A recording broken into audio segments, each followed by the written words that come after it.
ஐக்கிய அரபு அமீரகத்தின் ரஸ் அல் கைமா பகுதியில் ஈரான் தாக்குதல் நடத்தியதால் பதற்றம் ஏற்பட்டிருக்கிறது. ட்ரோன் மூலமாக இந்த தாக்குதல் நடத்தப்பட்டதாக அண்மை தகவல் கிடைத்திருக்கிறது. ஈரான் தற்போது தொடர்ச்சியாக தாக்குதலை தீவிரப்படுத்தி வருகிறது. அதே நிலையில் இஸ்ரேலும் தற்போது ஈரானுக்கு ஆதரவாக இருக்கக்கூடிய நிலைகள் மீது தாக்குதல் நடத்தி வருகிறது. இந்த நிலையில் தற்போது ஐக்கிய அரபு அமீரகத்தில் இருக்கக்கூடிய முக்கிய பகுதி ஒன்றை குறிவைத்து ட்ரோன் தாக்குதல் நடத்தப்பட்டதாக அண்மை தகவல் கிடைத்திருக்கிறது. லெபனான் தலைநகர் பெய்ரூட்டில் ஹிஸ்புல்லா மூத்த தலைவரை குறிவைத்து இஸ்ரேல் தாக்குதல் நடத்தியிருப்பதாக தெரிகிறது. கூடுதல் தகவலோடு நிகழ்ச்சிய சிறப்பு செய்தியாளர் சுசித்ரா. சுசி, விவரம் என்ன?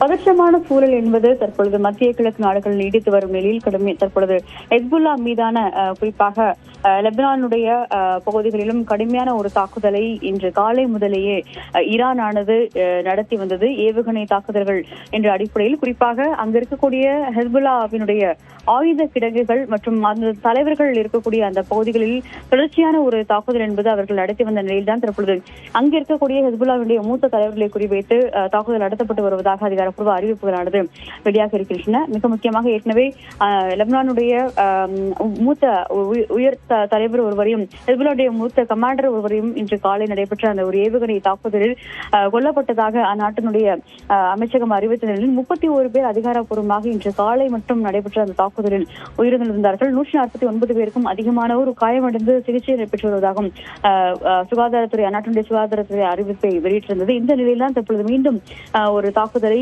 ஈரானானது தொடர்ந்து நடத்தி வருகிறது என்ற ஒரு அறிவிப்பை வெளியிட்டுள்ளதை முக்கியமாக பார்த்து வருகிறோம். குறிப்பாக ஹெஸ்புல்லாவினுடைய இடங்கள், அதனுடைய உயர் அதிகாரிகள் மற்றும் அவருடைய ஆயுத கிடங்குகளை குறிவைத்து இந்த ஒரு தாக்குதல் என்பது தொடர்ந்து நடத்தப்பட்டு வருவதாகவும் தற்பொழுது அங்கிருந்து தகவல்கள் வெளியாகி இருக்கின்றன.